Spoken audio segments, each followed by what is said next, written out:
it's Tuesday. We're here in the foyer of the House of Commons, and as you can see, it's business as usual. Now, in just a couple of minutes, I'm wandering down the hall where I'm joining my colleagues on the House of Commons Finance Committee. And today, we're starting a little number of hearings into the impact of the high Canadian dollar on the Canadian economy. And there are a number of sectors that I'm pretty concerned about. Obviously, a loss in manufacturing jobs. We've also seen an impact in the retail sector.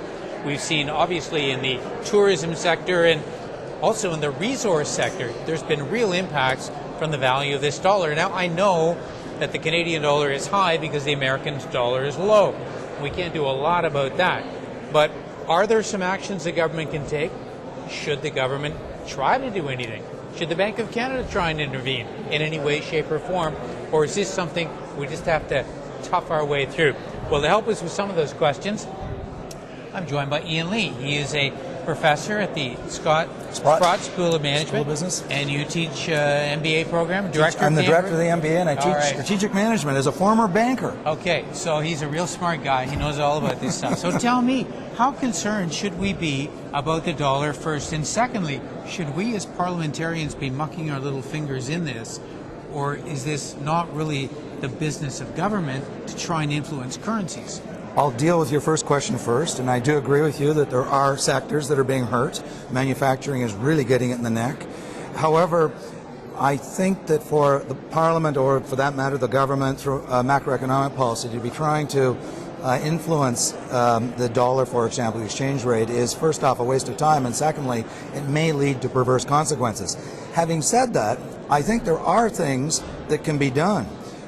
For example, the capital cost allowance, the depreciation allowance for investment in new technologies and new, more innovative machinery in plants can be accelerated, can be increased, augmented, so that it's an indirect effect. Rather than trying to talk down the dollar, the government can, for example, as I said, give accelerated depreciation allowances so they can spend in the latest technology and make our manufacturing sector more productive. All right, but is it not within the ability of the Governor of the Bank of Canada to talk the dollar down? Is it not possible for the central bank to sell Canadian currency reserves? And thirdly, is it not possible to bring the level of the dollar down by dropping our interest rates, at least even marginally? Would not those things help? All three of those are tools available to the Bank of Canada. The first one I'm very skeptical of, that governments can talk down the dollar, because the amount of money out there today is enormous. The Federal Reserve can not really influence the level of the American dollar. I mean, Soros showed several years ago when he was speculating against the British pound, and the Bank of England couldn't stop the decline that they were attempting to stop. On reserve side, I agree with you. They can, in the short run, it can juice or affect the value of the dollar. And of course, the biggest tool, the most powerful tool, is cutting interest rates. I do agree with you. The problem is that's a very dangerous tool. Dangerous meaning it can achieve a reduction in the dollar, and but it can also, there can be other nasty consequences, like an accelerated CPI inflation rate. Okay, last question though. The American dollar's down. It doesn't look like there's going to be any particular quick turnaround in the U.S. economy. I agree. In fact, I would say I think they're sliding into a recession right now. That's my judgment. So we ought to get used to this, right? Yes, I think the U.S. is moving. If you look at the fundamentals there, economy's slowing down, they're terrible. Sales are going down, the subprime is a meltdown, and I think that I've been telling my own students, I think 2008 we're going to see a recession in the United States. Having said that, we, whether we like it or not, are heavily influenced by the U.S. We're 1/10 their size, and was Trudeau famously once said, when the elephant sneezes, the mouse catches a cold. Okay, so should the mouse expect a recession?